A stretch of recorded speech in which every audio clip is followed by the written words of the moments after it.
Buenas tardes a todos y bienvenidos.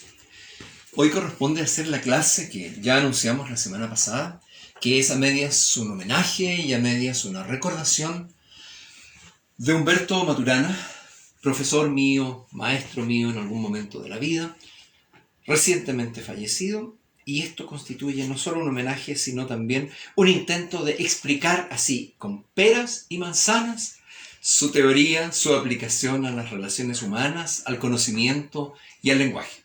Voy a hacer el intento, muy cariñoso por cierto, de hacer esta traducción. Por lo tanto, al final no son las palabras de él, sino las mías propias, las que voy a emplear. Y alguien dijo por ahí que todo traductor es un traidor. Así es que lo que voy a hacer es traicionar el lenguaje de Humberto Maturana con la mejor de las intenciones.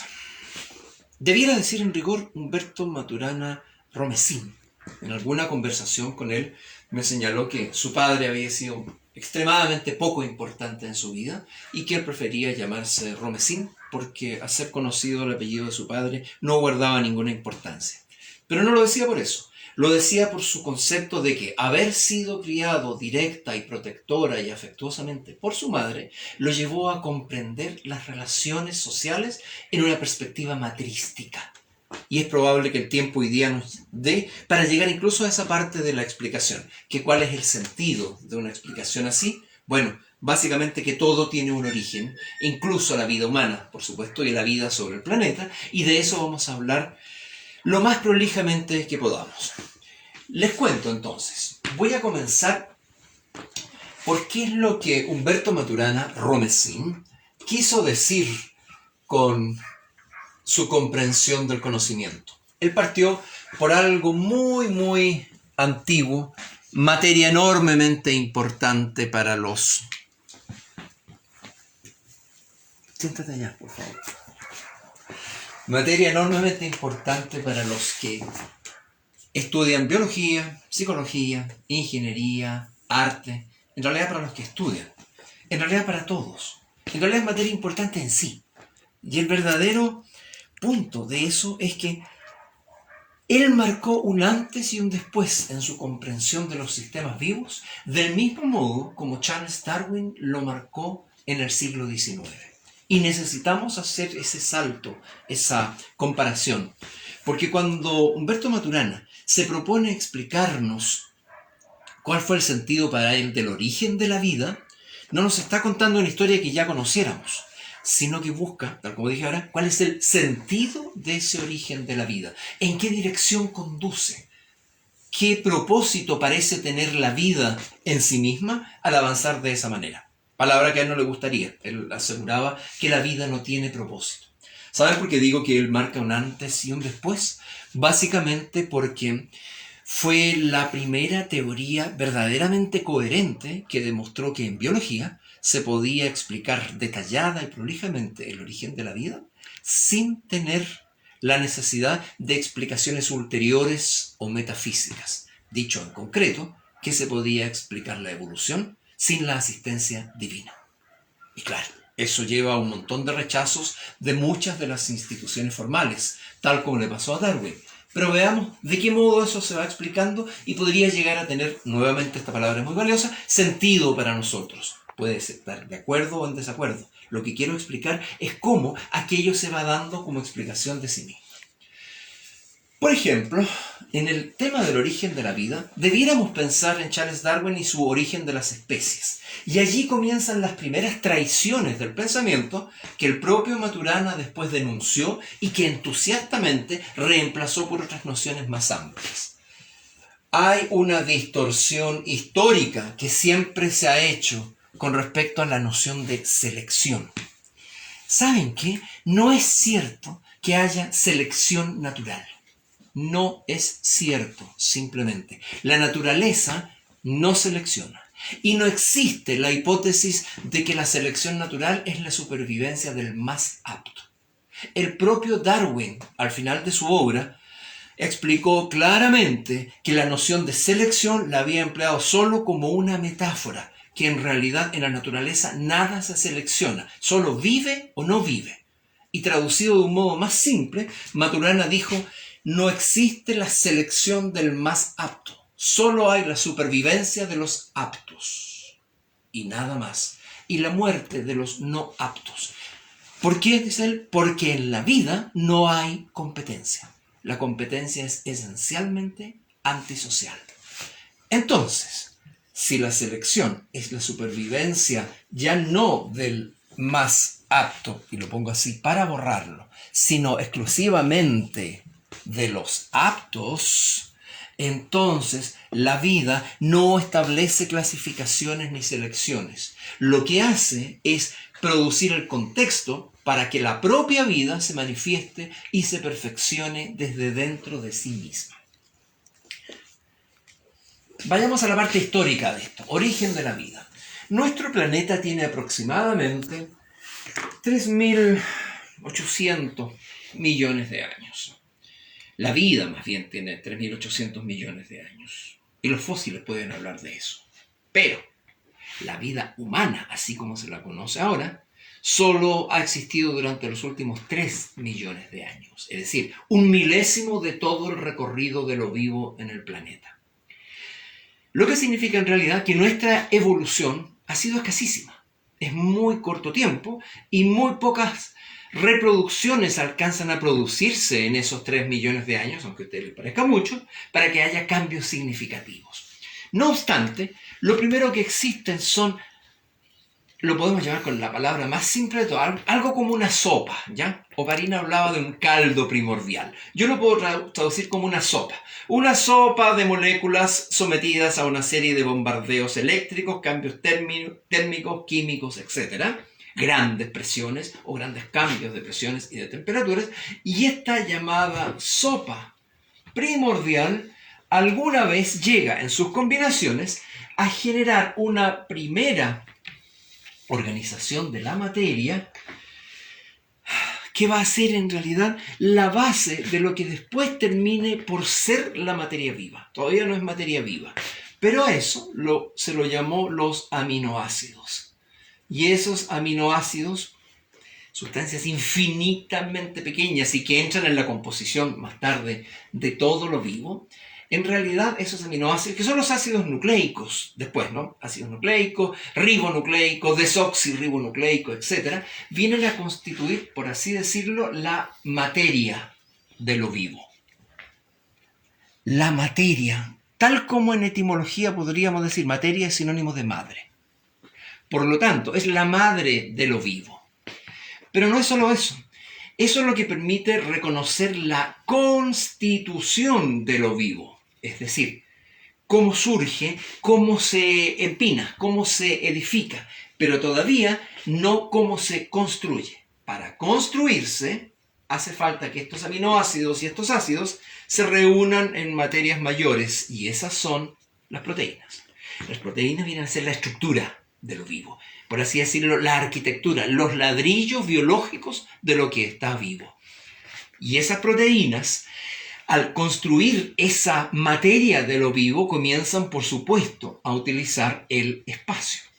Lo menciono así porque ya tenemos materia más el volumen que esa materia ocupará, que es el espacio. Y finalmente, una cantidad de sustancias que en la interacción de estas proteínas se van a degradar o que se van a superar, se van a desarrollar. Estas sustancias se degradan, se descomponen, circulan, se transforman en el verdadero alimento interno y producen relaciones de orden. Todas esas sustancias, y no se preocupen que aquí voy a terminar y concluir con la explicación más bien biologicista, son los metabolitos. Y los metabolitos en realidad son las sustancias que se transmiten en estos intercambios que los organismos formados, construidos por proteínas, tienen. ¿Y qué es lo importante de los metabolitos? Que para sus procesos lo que requieren es tiempo. Miren cómo las nociones de materia, espacio y tiempo están comenzando a surgir en la prehistoria de lo vivo. Antes de que haya aquí células verdaderamente autónomas capaces de ser, como decía Maturana, y allí llegaremos, autopoiéticas. Bueno, ¿qué es lo que importa de todo esto para nosotros? ¿Qué es, lo pongo entre paréntesis entonces, lo vivo? con aquellos materiales en ese orden, aquellos materiales que significan la materia, el espacio y el tiempo de lo biológico. ¿Cuándo surge lo vivo? Dice Maturana que lo vivo surge cuando estos organismos que ya están dotados de esta materia constitutiva comienzan a tener conducta. Y esta conducta comienza por ser el desplazamiento, antes comienza por ser el movimiento, luego el desplazamiento y finalmente, pero no es materia constitutiva de lo vivo, la reproducción. Y antes de llegar a la reproducción, y él sostiene que la reproducción no es una característica definitoria de lo vivo, que primero tiene que haber algo vivo para que se pueda reproducir. Y eso vivo tiene que estar completo. ¿Qué dice él entonces? Que lo vivo es esta es la última palabra complicada, es lo autopoiético. Del griego autos, lo mismo, y poiesis, creación. Los organismos autopoiéticos, explican Maturana y Varela, son aquellos capaces de producir no solo sus propios componentes vitales, sino la red de relaciones entre esos componentes vitales que los mantienen vivos. Es decir, son los que se mantienen vivos a sí mismos, generando algo que son ellos mismos. Como si autopoiético fuera sinónimo de autoproductivo, autogenerativo. A diferencia de otras máquinas, porque en esta concepción se podría hablar de que los organismos vivos somos máquinas autopoiéticas, no en el sentido mecánico, metálico de la palabra máquina, sino que en el sentido de organismo, es decir, cosa que funciona. Máquina que se produce a sí misma. A diferencia de las máquinas alopoiéticas, que son todas las que producen algo distinta de sí misma, como una grúa, como un automóvil, y que tienen que ser fabricadas o construidas desde afuera, con un modelo. En cambio, en lo autopoiético no hay modelo, no hay un creador que de acuerdo con un modelo esté intentando generar lo vivo. Lo vivo surge espontáneamente y se va automodificando en el tiempo.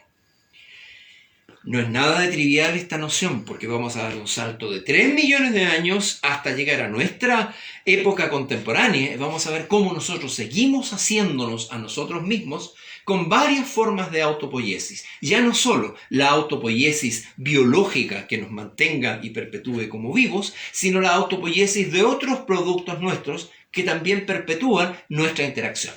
Eso es más o menos en síntesis. Pero hay bastante más que eso. ¿Qué hace un organismo autopoiético? Primero que todo, dice el propio Maturana, vive. Y vivir es lo único que el organismo autopoiético sabe. El organismo autopoiético, toda máquina autopoiética. Nosotros somos ciegos con respecto al ambiente. No tenemos percepción del ambiente. No podemos distinguir entre el dentro y el fuera. De hecho, siempre lo confundimos. Les voy a dar un ejemplo. Está presente mi amiga Carmen, a quien le voy a pedir que por favor levante su brazo lentamente y que lo baje. Cuando ella hizo esto, aquí debajo de su hermoso gorro hay un cráneo y debajo un cerebro, y en este cerebro hay neuronas motoras, algunas de ellas, que registraron este movimiento, que registraron, si yo tuviera un montón de electrodos que ponerle aquí y tuviera la pantalla paralela, podría decir, sin mirar su brazo, yo puedo decir, mira, parece que está levantando el brazo porque descargó la neurona 17, que es motora, la del brazo, que es 18, y la 9000 y la 15 millones, y varios miles de neuronas descargaron. De hecho, hay 10 elevado a 12 aproximadamente neuronas en el cerebro. Eso son varias decenas de miles de millones de células. Muy bien, eso pasó en el cerebro de ella cuando ella movió el brazo. Yo ahora le puedo decir, por favor, Carmen, cierra los ojos y recuerda cuando moviste el brazo. Sin moverlo, solo recuérdalo. Y yo pongo electrodos aquí y vuelven a descargar las mismas neuronas. No parecidas ni cercanas, diablos, las mismas neuronas. Tercera experiencia. Carmen, imagina que vuelves a mover el brazo de la misma manera. Y nuevamente van a descargar las mismas neuronas. Eso es toda la participación suya por esta vez. Muchas gracias. Gracias, profesor. Fíjense lo que está ocurriendo allí. El cerebro dio las mismas claves frente al movimiento que nosotros podríamos llamar real, que en realidad fue un movimiento físico, versus el movimiento que era de memoria o evocador, y un tercer movimiento que era imaginario. Y para el cerebro no hubo diferencia. ¿Qué tremenda conclusión se saca de esto? ¿Saben qué? Nuestro cerebro, del cual parecemos estar tan orgullosos, es incapaz de distinguir entre realidad y ficción. No puede, ni sabe, ni está dotado para distinguir el dentro y el fuera. Y sobre todo, no puede distinguir entre percepción y alucinación. Para que esa distinción se produzca, hacen falta los demás. Y para que los demás sean significativos en esta interacción, debo precisamente interactuar, intercambiar conductas con esos demases. Es tremenda la diferencia. Por lo tanto, vivir es un vivir ciego. Pero este vivir ciego no significa un vivir inhábil, no significa un vivir incapaz, no, significa en realidad un vivir completa y lúcidamente atento a los propios estados internos, a los propios estados de transformación. Lo único que sabe este supremo sistema que tenemos adentro de nuestra biología y que es el sistema nervioso, es de que tiene modificaciones, de que tiene perturbaciones. Pero no sabe que hay un dentro y un fuera. De allí las ilusiones ópticas, de allí la distinción que hacíamos recién entre alucinación y percepción, de allí la diferencia que no existe para el cerebro entre creencia fundamentada y delirio, de ahí la no distinción para el cerebro entre creencia religiosa y fanatismo religioso. El cerebro no puede discriminar por sí solo qué es y qué no es. Y para eso necesita el concurso de los demás. Y entonces aquí comienza lo hermoso, porque si los organismos autopoyéticos son máquinas biológicas capaces de generarse a sí mismas a través de los componentes que los producen, entonces ya no es solo el vivir, sino el autogenerarse lo que distingue a todo lo vivo de todo lo que no lo está. Si dentro de las múltiples interacciones que un organismo autopoyético puede tener con el medio, aunque no conozca al medio, solo detecta las perturbaciones de su propio estado en función de perturbaciones que ocurren simultáneamente en el medio, digo, si a partir de esas interacciones llega un momento en que no puede sostener la autogeneración, se desintegra. Eso es la muerte. Hace 5 días dejó de ser autopoyético Humberto Maturana Romesín. Desde el punto de vista biológico, vamos a explicar qué ocurre con él y con sus ideas y con el pensamiento humano desde el punto de vista cognitivo. Esa es la segunda parte de esta primera explicación. Lo autopoyético, por difícil que parezca la palabra, es en realidad muy simple. Significa aquello que se produce a sí mismo autónomamente. Es decir, si no hay selección natural, si no hay una naturaleza sabia que esté organizando quiénes viven y quiénes no viven, entonces la noción de competencia carece de sentido. ¿Y por qué surgió, de todos modos, en alguien tan genial como Charles Darwin? Bien, porque Charles Darwin estaba escribiendo en una Inglaterra donde comenzaba a instalarse el capitalismo. En una Inglaterra que era en ese entonces el país más predador, dominante y soberbio de Occidente, y que comenzaba económicamente a ser superado por el actual país más predador, soberbio y dominante del mundo, Estados Unidos. Eso es lo que se llama en economía la época del capitalismo salvaje. Y es bien interesante porque el capitalismo salvaje toma la idea de la selección natural de Darwin y la aplica mentirosamente a la experiencia social, diciendo que entonces la competencia perfecciona y que la selección natural es la supervivencia del más apto. Las dos afirmaciones son falsas, son una de las grandes estafas históricas, porque en realidad Charles Darwin, que era un convencido humanista, nunca creyó que los seres humanos debían competir. A partir de eso y de muchos otros estudios, nuestro Humberto Maturana Romesín termina por no solo afirmar, sino que demostrar que la naturaleza de lo vivo es esencialmente cooperativa, lo contrario de competitiva, y lo demuestra biológicamente. Miren, usa un concepto precioso. Él dice, Nosotros no debiéramos llamarnos Homo sapiens, sino Homo sapiens amans, animal que conoce y que ama. Y no lo dice de un modo ingenuo. Lo que está queriendo decir en realidad es que la cooperación, que es la esencia de nuestra manera de sobrevivir, nació con nuestro surgimiento como especie. ¿Cómo surgimos nosotros como especie? ¿Cómo nos distinguimos de nuestros antecesores y de nuestros primos y del resto de nuestros compañeros animales? Primero nos distinguimos por la marcha bípeda, que simultáneamente solo se puede dar con nuestro caminar erguidos. ¿Por qué es importante esto? Por muchas razones. Primero, porque al caminar erguidos cambia nuestra percepción de horizonte. Y al cambiar nuestra comprensión del horizonte, va a comenzar a instalarse en nuestro cerebro la noción de espacio, que los demás animales no tienen. No solo eso, la marcha erguida significa un montón de otras adaptaciones, como que los ojos, que en todos los animales están en los costados de la cabeza, migran hacia el frente, y entonces tenemos visión binocular.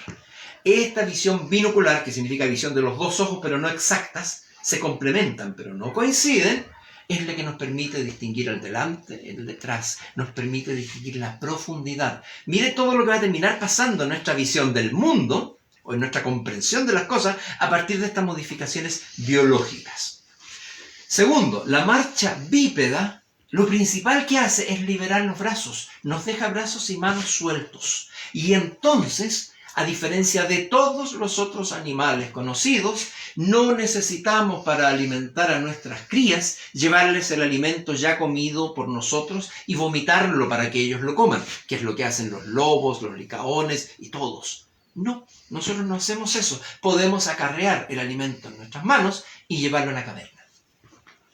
Es decir, él dice, nosotros no somos solamente un Homo sapiens, somos animales que saben y aman, que cooperan y que somos proporcionadores de alimentos. No somos machos proveedores. Dice que somos una especie compartidora de alimentos. Que la esencia de nuestro seguir vivos fue el compartir alimentos, producido por la marcha bípeda y por el andar erguidos. La segunda, tremenda diferencia, tremendísima, gigante, fue la oposición del pulgar con los otros 4 dedos. Somos el único animal que puede hacerlo, y eso nos permite aferrar objetos. Y desde el aferrar objetos a crear toda la civilización de los últimos 10.000 años, había solo un salto para eso que se llamó evolución. Un segundo, un instante, particularmente efímero. Solo nosotros podemos utilizar herramientas con ese sentido. Desgraciadamente, y eso es el cielo y el infierno de toda especie viviente, también fabricamos armas con ello. Y eso tiene que ver, dice él, básicamente con haber perdido el sentido de la cooperación y habernos obsesionado, habernos embriagado de competencia, haber perdido el sentido de lo humano, que es como él lo señala. Una tercera tremenda distinción es que además de la marcha bípeda, además del pulgar, tenemos una dentadura que nos permite ser omnívoros. Aunque nuestra primera dieta estuviera hecha por semillas y por nueces, nosotros somos omnívoros. La variación de nuestra dentadura lo permite. De tal modo que eso señala que como especie pudimos extendernos por todo el mundo sin necesidad de depender de alguna presa particular. Eso nos hace universales en otro sentido. No es nada trivial el asunto de la alimentación, porque por supuesto es la base material de la supervivencia. Sin esa alimentación, que en este caso se hace universal, no es posible la supervivencia. Una tremenda distinción es que somos la única especie que tiene ciclo sexual constante o mensual. Las demás especies tienen una época del celo. Y como tienen una época del celo, es la época en la cual se producen los apareamientos y la reproducción. En el caso nuestro, el ciclo sexual constante hace que no haya una época determinada para el apareamiento de macho y hembra, sino que eso puede ser una constante. Pero tanto así entonces que nace una segunda variable. Somos la única especie que no solo se aparea para reproducirse, sino también por el placer de hacerlo. Nace el erotismo y el deseo como un conjunto de manifestaciones corporales centradas en el placer como fin en sí. Y el placer termina siendo incluso el motor del conocimiento y de la ciencia. Por ejemplo, reducir la angustia ante lo desconocido. No son casuales estas explicaciones que daban Maturana y su ciclo de colaboradores, porque en realidad, lo escuché mencionar alguna vez, tuve la suerte de ser ayudante de él 2 semestres en el laboratorio de biología, señalar que pese a que a nosotros nos parezca que todas las posiciones sexuales podrían ser legítimas en una perspectiva cultural, lo esencial es que en lo biológico, el acto sexual entre macho y hembra humanos se produce cara a cara. Y que el hecho de que se produzca cara a cara significa que somos la única especie que se mira a los ojos mientras se está copulando. Y eso significa que en el instante del máximo éxtasis biológico, quien está presente es la imagen del otro. Y eso es una tremenda repercusión en el cerebro, porque significa que el cerebro comienza a asociar la imagen del placer y de la vida reproduciéndose y extendiéndose y disfrutándose con otro, no consigo mismo. En ese momento no hay espejo. Y de hecho el espejo es una creación de la cultura. En cambio el otro es una creación de la naturaleza. Y si lo vemos así, nuestra manera de relacionarnos con los demás depende de que podamos reconocer a esos otros. Fíjense como ya estoy casi dejando de hablar de biología propiamente tal o estrictamente y comienzo a acercarme a lo que terminó siendo la etapa posterior del pensamiento de Maturana. Pero permítanme hacer una última derivación antes de llegar a la conclusión que es muy amplia y muy ancha y muy invitadora. Y es el hecho de que esta propuesta del Homo sapiens amans o del ser humano que establece relaciones cooperativas con los demás tiene básicamente un apoyo en la noción de otro. ¿Por qué en la noción de otro? Porque solo un sistema nervioso que pueda percibirse a sí mismo puede concebir a otro. Solo un sistema nervioso que por definición es capaz de interactuar con sus propios estados de interacción puede darse cuenta de cuáles son sus límites y el comienzo del otro. La conciencia es esa capacidad del sistema nervioso de darse cuenta de que se da cuenta. Él lo llamó self-awareness. Hube de leer su libro Biology of Cognition y otras obras de él, de modo tal de poder entender desde dónde surge eso. La noción de awareness en inglés, que es como él la planteó primero, no es idéntica a la noción del darse cuenta en castellano.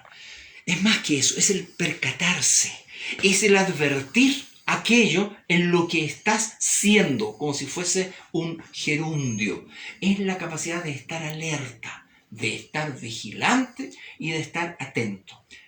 Alerta porque estás despierto, vigilante porque tomas en cuenta a tu entorno y despierto porque tu conciencia está lúcida. Entonces, en ese sentido, la noción de awareness y aún de self-awareness, un darse cuenta, un percatarse de uno mismo, podría traducirse de mejor modo como autocomprensión. Porque comprender no es lo mismo que entender. Entender es generar las explicaciones de algo, de un fenómeno.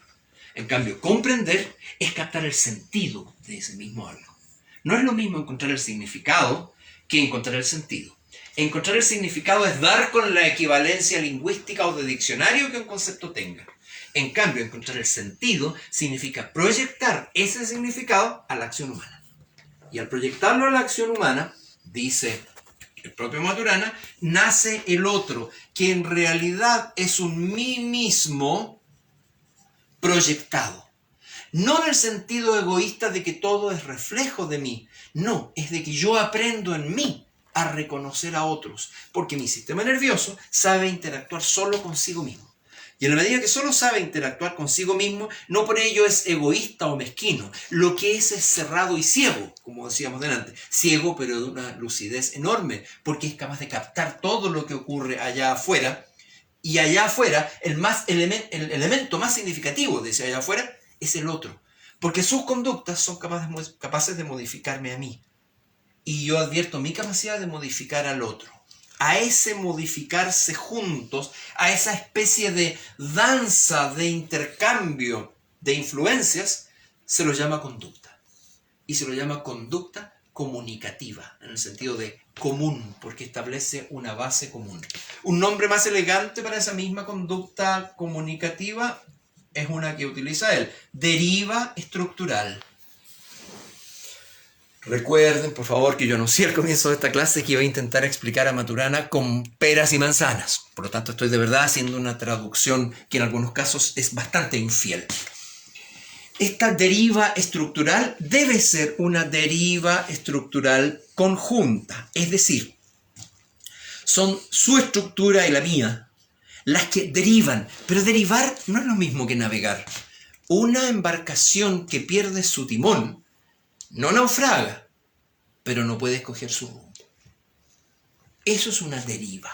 Es decir, es un viaje en el cual no puedo elegir la intención porque no hay propósito en la naturaleza, ni hay finalidad. El perro no tiene cola para moverla. Tiene cola porque los perros que tuvieron cola sobrevivieron, espantaron insectos que los podían matar. Y los que no tuvieron cola murieron. No era que unos fueran más aptos que otros. Uno puede ser un poco apto para vivir. ¿Lo eres o no lo eres? Y no puedes estar al revés, un poco muerto. ¿Lo estás o no lo estás? Esta deriva estructural conjunta, entonces, es en realidad la comunicación, el intercambio. Ya, pero ¿qué es lo que se intercambia? ¿Qué es lo que este Homo sapiens amans intercambia con otros? Una cantidad de cosas que se les voy a enumerar en el orden más simple posible. ¿Qué es lo que quiero decir? No voy a enumerar elementos porque en los sistemas no hay elementos. En los sistemas lo que hay son componentes y relaciones. Los componentes son unidades reconocibles y las relaciones son los vínculos entre estas unidades. Bueno, entonces podrá haber un sistema autopoyético de primer orden. Esto suena muy científico, pero es muy lógico nomás. Un sistema autopoyético de primer orden significa el conjunto de procesos y de relaciones de procesos que permiten a un sistema mantenerse vivo en el orden de los multi o pluricelulares, es decir, los organismos formados por más de una célula. En la vida, Maturana corrigió su afirmación. Y me consta porque leí sus primeros libros y luego sus libros posteriores y él mismo lo corrige. Él señaló que había una autopoiesis de primer orden para los organismos monocelulares y una de segundo orden para los pluricelulares. Después lo corrigió y qué bueno, porque a mí me parece que eso era un error. El modo de supervivencia de ambos, uni y pluricelulares, es el mismo, producción de componentes que los producen. Por lo tanto, todo eso era una autopoiesis de primer orden. Hasta ahí no importa, estamos bien, estamos de acuerdo. Pero miren, aquí viene el contrabando intelectual precioso que este corsario del pensamiento que fue Maturana nos introdujo. Dijo, ¿saben? Hay en realidad en estos organismos que ya son autónomos la capacidad de interactuar entre sí, pero además darse cuenta de que interactúan y emitir señales para sí mismos acerca de su interacción. Y esas señales que emito para mí mismo son reflejo del nicho biológico o ambiental en el que estoy. Eso va a ser el proto, que en este caso significa primitivo, el proto-lenguaje.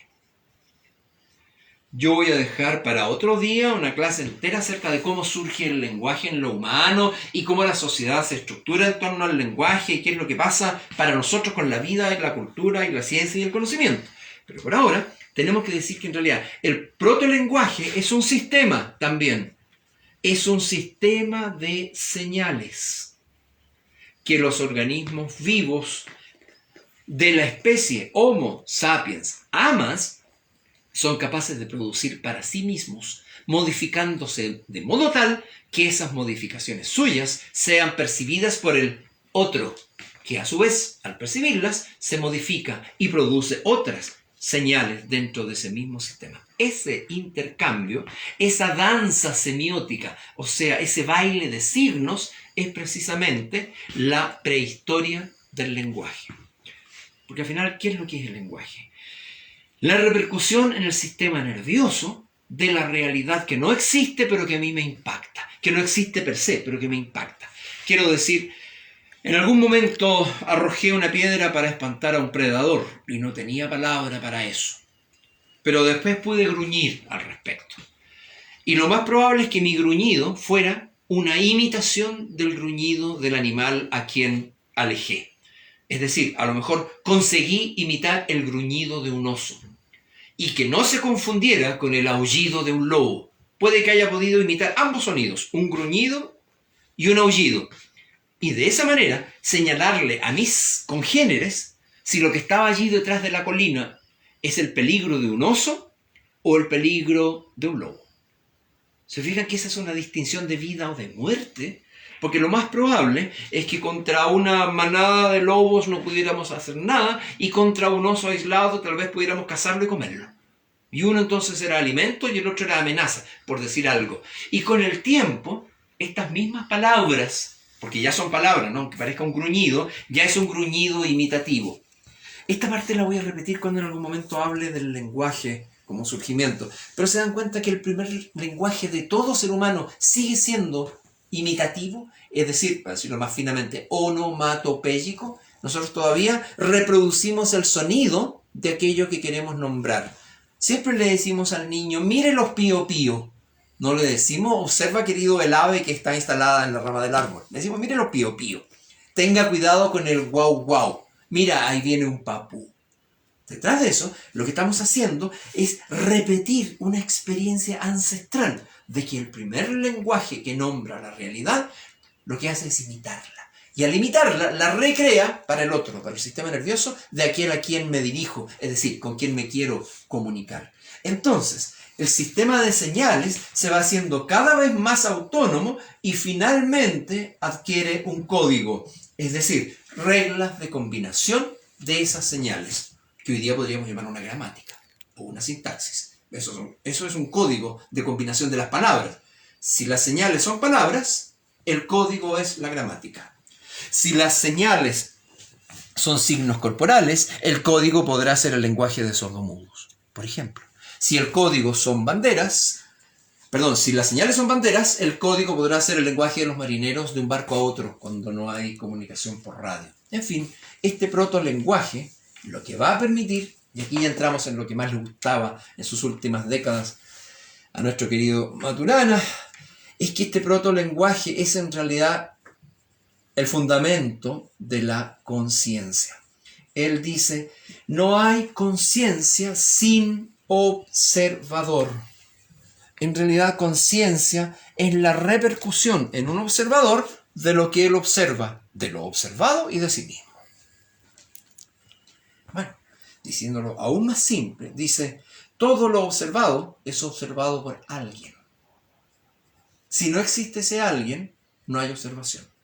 Por lo tanto, hasta en la ciencia, el observador es elemento fundamental de todo el proceso. Pero por otro lado, para poder observar mis relaciones con los demás, entrando nuevamente en esto del Homo sapiens amans, para poder observar, tengo que estar reconociendo constantemente al otro, sintiéndolo diferente de mí, pero con la posibilidad de cooperar con él e intercambiar signos con él. Si no lo reconozco, si no acojo su existencia, al menos en el sentido de reconocer su existencia y aceptarla como un interlocutor, no hay posibilidad de conciencia y el observador no tiene a quien comunicar su observación y entonces la observación no existe, porque no existe antes de que se la formule. ¿A dónde nos conduce esto?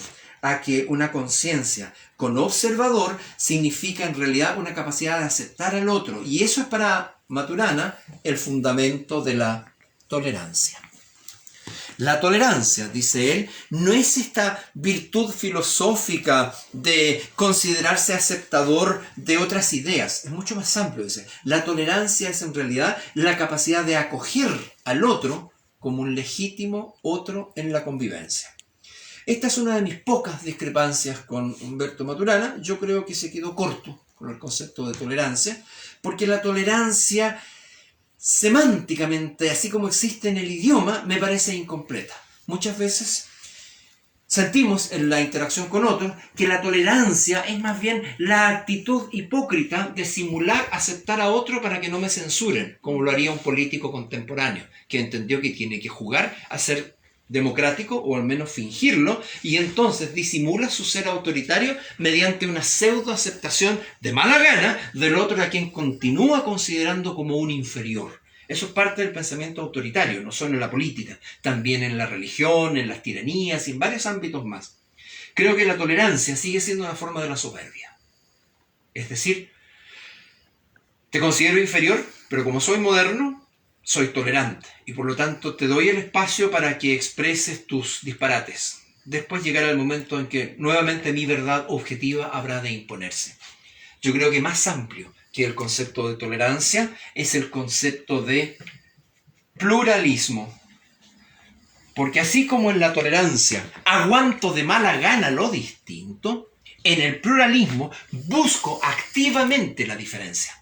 No me conformo con soportarla, sino que procuro construirla porque entendí que de la diferencia, de las docenas, miles de diferencias que podemos tener los seres humanos, partiendo por la diferencia masculino-femenino, nace el desarrollo, nace el encuentro, nace la creatividad, nace nuestra posibilidad de que nuestra conciencia evolucione. Y en ese caso, que la conciencia evolucione significa, y por eso dejé escrito lo del primer orden, que el lenguaje viene a ser un sistema autopoyético de segundo orden. ¿Por qué de segundo orden? Primero, porque es un sistema autopoyético generado por organismos autopoyéticos de primer orden, pero que tiene su autonomía propia. En el lenguaje, los significados se producen dentro de sí mismos. En el lenguaje, todos los significados existen independientemente del usuario. Es más, ninguno de nosotros posee toda la lengua, ni siquiera el diccionario, porque allí faltaría la gramática, el uso, los códigos, las combinaciones y las nuevas palabras que van naciendo en cada instante y que el diccionario no registra. Entonces, ¿dónde está el lenguaje? Solo en el conjunto de todas nuestras interacciones. En la sumatoria de todas nuestras interacciones lingüísticas posibles está el lenguaje. Por lo tanto, dice él, el lenguaje es un gerundio, está siempre aconteciendo, nunca está culminado. Del mismo modo como la vida nunca está terminada mientras está viva. El lenguaje nunca está concluido mientras es lenguaje. Intentar definirlo, intentar fijarlo, intentar retenerlo, es lo mismo que ponerle cárceles a la vida. Bueno, yo siempre digo que eso es lo que hace la Real Academia Española con el idioma, pero eso es materia discutible y para otra clase sobre el lenguaje.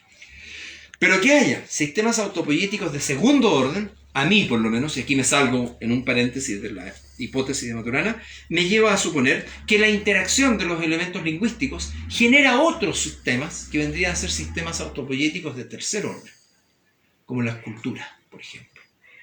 También lo dejaremos para algún futuro, pero sí sostengo que la cultura es un sistema autopoyético de tercer orden, formado por elementos siempre lingüísticos, que es un sistema autopoyético de segundo orden, que solo puede ser producido por organismos biológicos capaces de darse cuenta, es decir, de tener conciencia, de sus propios procesos. ¿A dónde nos conduce todo esto? A algo muy, muy bonito. Y es que Maturana propone que lo que llamamos objetividad sea puesta entre paréntesis, porque él dice que no es posible la objetividad, que siempre hay subjetividad, porque cada vez que decimos objetividad, lo que estamos haciendo es comparar algo con una supuesta realidad material que está allá afuera. Con el ejercicio que hicimos respecto al brazo de mi amiga que se levantó para su cerebro 3 veces. Para nosotros que éramos testigos una vez, y para ella a lo mejor se sigue levantando en este rato, esa objetividad es imposible. Esa realidad material es distinta para cada uno de nosotros. Si lo vemos así, entonces podría ocurrir que la objetividad sea en realidad una forma de prepotencia intelectual. La objetividad es vista como yo soy intermediario de la luz, de la verdad y de la creación, que se llama realidad, y si tú no estás de acuerdo con ella, eres un hereje, eres un blasfemo, o eres un ser inferior, o eres un subversivo. Y en cualquiera de esos casos, lo que hago es utilizar un argumento de prepotencia que generalmente acompaño de mi capacidad, muchas veces física, de restringir tu conducta y tu capacidad de respuesta. Entonces, utilizo la fuerza física propia del desarrollo en la competencia y no en la cooperación. Fíjense cómo se empiezan a armar las cosas en un orden social planteado de otro modo. Según Maturana, si colocamos la objetividad entre paréntesis, no estamos negando la realidad. Lo que estamos haciendo es aceptar que hay tantas realidades posibles como conocedores haya. Y en el fondo, esa objetividad entre paréntesis nos lleva a inclinarnos de nuevo hacia la tierra. Porque la palabra humildad viene del latín humus, tierra, suelo, terreno. Y en ese sentido, una objetividad entre paréntesis, es decir, la humilde declaración de que lo que yo veo es solo lo que yo veo, no lo que hay, me permite entender que cuando hay desacuerdos con otros, lo que ellos vean puede ser tan legítimo como lo que yo vea, más allá de que después en los contenidos estemos o no de acuerdo acerca de cuál sea mejor o más eficiente o más duradero como propuesta. Pero si yo no acepto que el otro piense distinto, entonces lo que yo estoy expresando no es humildad, sino la soberbia de la información. Incluso la soberbia, dice él, del conocimiento. Pero el conocimiento no es información. Y la diferencia entre el conocimiento y la sabiduría es que en el conocimiento sabes, pero en la sabiduría sabes que sabes y también sabes simultáneamente cuánto no sabes. Por lo tanto, la importancia de la sabiduría en este sentido es que te conduce a una humildad epistemológica. Perdón por la palabra complicada. Epistemológica significa relativa a cómo surge el conocimiento. Entonces, humildad epistemológica, miren, se las digo en simple. Cierto viejito que hace 2600 años dijo, solo sé que nada sé. Eso es ser sabio. Miren todo lo que sé. Eso es tener conocimiento. Yo te voy a enseñar. Eso es tener prepotencia. Llamar al otro alumno, por ejemplo, es una prepotencia. Alumno significa sin luz. Llamarlo estudiante o discípulo significa cosas distintas. Estudiante, que es un gerundio, ¿no? Es porque está estudiando. Discípulo es porque recibe una disciplina, pero recuerden que disciplina no es azotar al otro, sino que recibe una cantidad de prácticas coordinadas entre sí que lo hacen transitar desde un estado A otro estado futuro B y muchos múltiples estados C o D que son diferentes al inicio. Por lo tanto, un discípulo es un caminante, un estudiante es un recorredor de saberes y un alumno es un ignorante siempre. No porque lo sea, sino que porque yo lo veo así. Yo lo determino autoritariamente como el que no sabe. Y en ese sentido, la humildad epistemológica a la que apunta Maturana es más que la tolerancia, que es el único concepto que me permito corregirle, sino el decidir que hay una segunda forma de objetividad que no es, entre paréntesis, sino que es la objetividad del sujeto, valga la contradicción. Y una objetividad del sujeto significa la humildad del observador que reconoce que lo que observa es solo lo que está en su capacidad de observar. Como cuando emites un juicio por ahí y te dicen, bueno, pero eso es lo que tú quieres ver. Y nos pasa a todos con nuestra propia soberbia formación académica, que de pronto vamos y formulamos un juicio tajante acerca de algo, hasta que alguien te dice, ¿y si fuera de otro modo? Recomiendo a todo el mundo, a todos mis amigos y auditores o como se llame, leer el cuento El traje nuevo del emperador, de Hans Christian Andersen. Podría ser absolutamente iluminador respecto a la idea de que las cosas no son como se ven. Muchas veces son como nos interesa que se vean o como nos conviene que se vean. Hay veces en que hacemos afirmaciones porque descubrimos algo. Otras veces hacemos la misma afirmación para disimular que no hemos descubierto algo. Una tercera posibilidad es hacer una afirmación para que no nos pidan descubrir algo. Una cuarta posibilidad es que la misma afirmación no sepa acerca de qué es lo que hay que descubrir. Y la quinta es que ese algo esté, pero yo no haya sabido descubrirlo. En fin, y hay muchas más combinaciones. Es decir, el conocimiento es así de relativo. Y llevado al ser humano nuevamente, entonces los sistemas autopoyéticos de primer y segundo orden, que vienen a ser los sistemas sociales, son el conjunto de una capacidad de cooperar. Lo voy a separar ahora. Cooperar significa actuar en conjunto, realizar juntos, llevar a cabo en compañía. Y en ese sentido somos una especie esencialmente gregaria, social, cooperativa, acarreadora de alimentos. Ni siquiera cuando negamos alimento dejamos de darnos una razón. Ni siquiera en algún momento cuando le negamos una limosna a un mendigo dejamos de decirle una frase o decírnosla a nosotros mismos. No somos capaces de negar el alimento simplemente por la expresión de te lo niego. Hasta nos inventamos una excusa.